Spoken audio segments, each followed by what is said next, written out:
अल्पसंख्यक कौन है, कहीं कोई लिखा नहीं।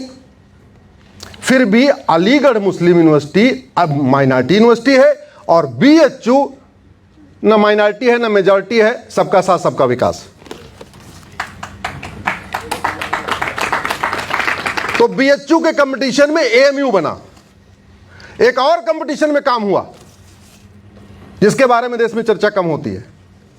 1925 में संघ बना आरएसएस, और अगले साल 1926 में एक संगठन बना जिसको कहते हैं क्या, जोर से बोलिए जरा, गूगल करिएगा, the biggest Jamaat of the world. तो 1926 में आरएसएस के ठीक एक साल के बाद एक संगठन बना जिसको कहते हैं तबलीगी जमात। अब बाद में और गूगल करना, how many countries have banned the Tablighi Jamaat, तो पता चलेगा 9 देशों ने तबलीगी जमात को बैन किया हुआ है। और वो कौन से देश हैं?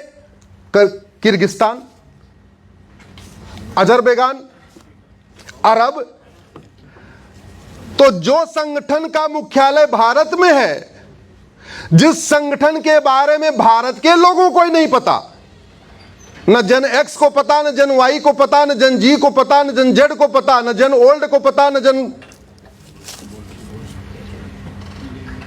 जिस संगठन के बारे में किसी को नहीं पता, और उस संगठन वो दुनिया की सबसे बड़ी जमात है, उस पे 9 देशों ने बैन किया हुआ है। और उस देश का, उस संगठन का मुख्यालय सुप्रीम कोर्ट से 3 किलोमीटर और पार्लियामेंट से 4 किलोमीटर की दूरी पे निजामुद्दीन में। ये तो अगर कोविड नहीं लगा होता तो उसके बारे में और नहीं पता चलता। ये तो हुआ कोविड लग गया, उन्होंने थूका उका, थोड़ा आप लोगों को पता चल गया।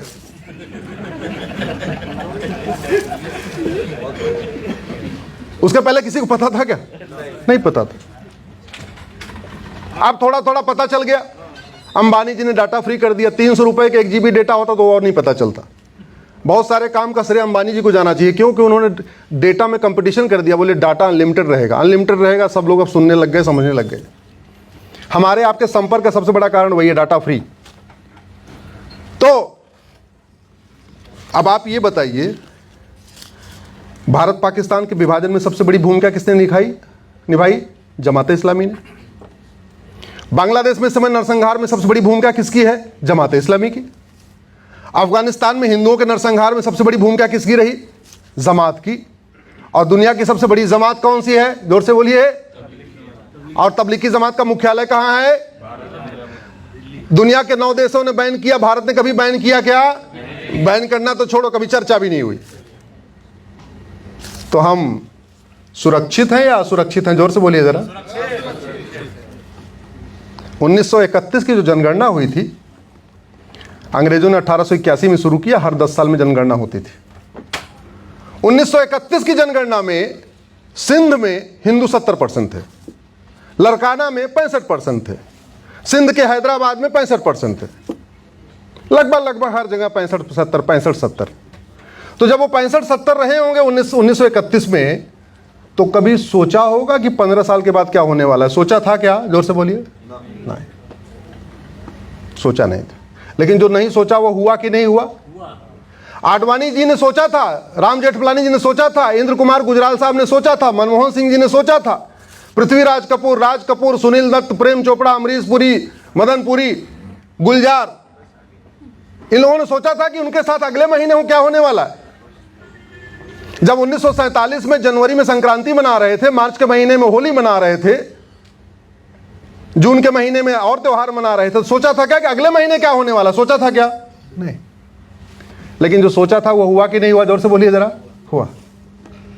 पंजाब के बड़े चक्रवर्ती नरेश थे, राजा रणजीत सिंह। कभी उन्होंने सोचा नहीं होगा कि हमारे पंजाब का 2 टुकड़ा होगा। पंजाब 2 टुकड़े हुए कि नहीं हुए? East Punjab, west Punjab. चलो टुकड़ा हो गया। तो जब 2 टुकड़ा हुआ, तो एक टुकड़ा भारत का हिस्सा कहलाया, जिसको हम पंजाब कहते, और जो वेस्ट पंजाब था वो क्या कहलाया? पाकिस्तान। तो जब क्या कारण है कि जो पंजाब का टुकड़ा भारत बना, उस पंजाब में हिंदू भी हैं, जैन भी हैं, बौद्ध भी हैं, सिख भी हैं, दलित भी हैं, अगड़े भी हैं, पिछड़े भी हैं, मुस्लिम भी हैं, मलेरकोटला मुस्लिम भी हैं। लेकिन जो पंजाब पाकिस्तान का हिस्सा बना, वहां हिंदू भी खत्म, जैन भी खत्म, बौद्ध भी खत्म, सिख भी खत्म, ब्राह्मण भी खत्म, क्षत्रिय भी खत्म, वैश्य भी खत्म, दलित भी खत्म। क्यों? मजहब नहीं सिखाता, जोर से बोलिए, आपस में बैर रखना। राजा शशांक, चक्रवर्ती नरेश बंगाल के राजा थे। कभी सोचा नहीं होगा बंगाल के दो टुकड़े होंगे, हुए कि नहीं हुए? हुआ। और बंगाल का दो टुकड़ा हुआ, east Bengal, west Bengal. West Bengal हमारे हिस्से में आया, ईस्ट बंगाल उधर के हिस्से में गया।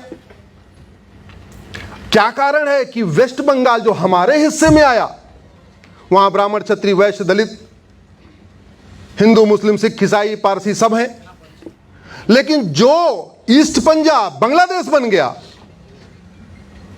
वहां ब्राह्मण भी खत्म, क्षत्रिय भी खत्म, वैश्य भी खत्म, दलित भी खत्म, अगड़े भी खत्म, पिछड़े भी खत्म। 51 शक्तिपीठों में 5 शक्तिपीठ तो हमारा बांग्लादेश में है ना। और वहां पे शक्तिपीठों की हालत क्या है? वहां घंटा नहीं बज रहा है। और वहां तो छोड़िए, शिलांग में माता क्या बोलते हैं उसको, जयंती हिल पे जो जयंतेश्वरी टेम्पल है, वो भी 51 शक्तिपीठ पे है। हालत क्या है मेघालय शिलांग के जयंतेश्वरी शक्तिपीठ की? मेरा कार्यक्रम था जून में शिलांग में, तो मैं कहीं जाता हूं तो गूगल करके देखता हूं कि यहाँ कोई शक्तिपीठ है या कोई ज्योतिर्लिंग है, मैं ढूंढ के जाता हूं। तो मैंने कहा भाई आपके शिलांग के पास तो यहाँ दिखा रहा है कि 50 किलोमीटर दूर पे एक हमारा शक्तिपीठ हमें जाना है। तो 2-3 बार मैंने कहा तो मुझे आयोजकों ने ऐसे लटकाया, मतलब एवॉइड किया। तो एक बार मैंने स्ट्रिक्टली बोल दिया, हमने कहा ऐसा है मेरे को जाना है, कार्यक्रम करवाना है, बातचीत हमें अपनी रखवानी है, पहले हमें दर्शन कराओ। तो बोले जी चलो चलते हैं। गए, पहुंच गए, प्रांगण था, आगे ऐसे कुंडी लगी थी। गुरुदेव मुख्य प्रांगण के आगे, अपने आंखों देखी बात बता रहा हूं, हमारा एक शक्तिपीठ है जयंतेश्वरी, 51 शक्तिपीठों में से एक शक्तिपीठ। पहुंचा तो सुनसान, गाड़ी खड़ी हो गई। तो हमने कहा मंदिर कहाँ है? बोले जी यही तो है। तो हमने कहा गेट कहाँ है? बोले यही वाला है। ड्राइवर उतरा, गेट खोला बाहर का, अंदर गए, कोई पंडा नहीं, कोई पुजारी नहीं, कोई माला फूल की दुकान नहीं। हमने कहा मंदिर कहाँ है? बोले ये वाला है। हमने कहा यहाँ तो अंदर भी बाहर से लगी कुंडी लगी पड़ी है। बोले खोल के दर्शन कर लीजिए। तो हमने कहा पंडा पुजारी? बोले कहीं गए होंगे। अनिल देशमुख, मुझे नाम अच्छी तरीके याद है, मोबाइल नंबर मिला हुआ था। अनिल देशमुख को मैंने फ़ोन मिलाया, वो महाराष्ट्र के हैं, बहुत पहले से वही परिवार वहाँ पूजा करता रहा। मैंने कहा कि ये जयंतेश्वरी, क्योंकि हमें डाउट हो गया, हमारे अलावा कोई था ही नहीं वहाँ पे, हमारे शक्तिपीठ पे भारत के अंदर कोई हो ही ना हो, और हम 4 लोग वहाँ पहुँचे। तो मैंने कहा कि अनिल जी मैं जयंतेश्वरी मंदिर में दर्शन करने आया हूँ। बोले हाँ हाँ बिल्कुल सही जगह आए। अरे हमने कहा मैं शक्तिपीठ में दर्शन करने आया हूँ। बोले हाँ बिल्कुल सही जगह है, यही है। तो हमने कहा दर्शन? बोले आप दर्शन कर लीजिए वहीं जाके। गया तो 2-3, मुझे लगता है 1 हफ्ते पुराने केले पड़े होंगे, वो चढ़ा हुआ था। हमने जो कुछ चढ़ाना था चढ़ाया, करके आ गए। ये कब हुआ? 2025 की बात बता रहा हूँ। कहाँ? हिंदुस्तान। ये हमारे शक्तिपीठ की स्थिति है। तो चलो बाहर तो छोड़ो, अंदर जो हो रहा है इसका समाधान हमने कभी सोचा क्या? नहीं। न्यूज चैनलों को अपनी टीआरपी की चिंता है, वो ऐसी खबर दिखाएंगे जिससे उनकी टीआरपी बढ़ जाए। यूट्यूबर को अपने सब्सक्राइबर बढ़ाना है, पैसे कमाना है, तो वो ऐसी बातें दिखाएंगे जिससे उनका चैनल चल जाए, सब्सक्राइबर थोड़े ज़्यादा हो जाए। बाकी सबको अपनी अपनी चिंता है। कुछ लोगों को पार्षद जल्दी बनना है, कुछ लोगों को प्रधान जल्दी बनना है। जो पार्षद प्रधान बन गए उनको सांसद विधायक बनना है, जो सांसद विधायक बन गए उनको मंत्री बनना है, जो मंत्री बन गए उनको दोबारा फिर से टिकट लेना है, किसी आयोग का अध्यक्ष बनना है, कुछ और भी बनना है, कुछ और भी बनना है। तो 15 साल के बाद क्या होगा, इस पे न कोई चर्चा है, न कोई चिंतन है, न कोई मंथन है। दुनिया की सबसे ज्यादा फॉरेन फंडिंग भारत में हो रही है, सबसे ज्यादा। और कितनी हो रही है? 50,000 करोड़। कैसे हो रही है? 2010 में कांग्रेस ने कानून बनाया था, उसका नाम है FCRA। और जब तक फंडिंग नहीं बंद होगी तब तक जो फंडिंग जिनको मिल रही है वो अपना काम नहीं बंद करेंगे। उनको फंडिंग मिल रही है धर्मांतरण के लिए, तो धर्मांतरण कराएंगे तो फंडिंग मिलेगी, नहीं कराएंगे तो बंद हो जाएगा। तो उनके लिए तो एक तरीके से वो आय का स्रोत है, उनका धंधा है, धर्मांतरण उनके लिए धंधा है, फायदेमंद धंधा। समस्याएं कई हैं, लेकिन अब मैं आता हूं समाधान पे, क्योंकि समस्याओं की बात करूंगा तो 4 बजने वाले हैं, मुझे 6 बजे की फ्लाइट पकड़ना है। मेरा मानना है कि भारत की 50% समस्याओं को सुप्रीम कोर्ट ठीक कर सकता है।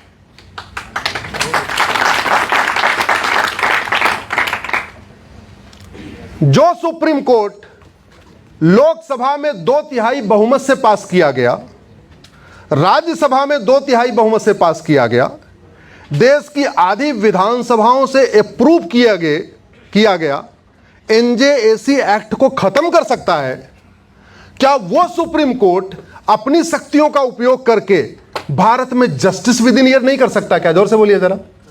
कर सकता है। मैं माननीय सुप्रीम कोर्ट से अंदर भी यही कहता हूं, बाहर भी यही कह रहा हूं, आज भगवान महादेव की पवित्र भूमि से भी आग्रह कर रहा हूं, इस भारत के संविधान को बचाना है तो भारत में जस्टिस विद इन ईयर लागू करिए। देश तभी सुरक्षित होगा जब कानून का खौफ होगा।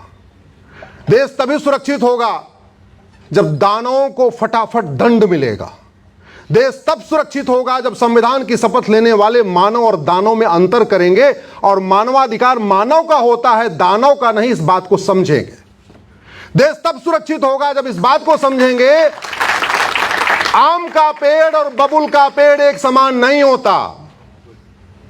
देश तब सुरक्षित होगा जब इस संविधान की शपथ लेने वाले इस बात को समझेंगे कि हिरन और भेड़िया एक समान नहीं होता।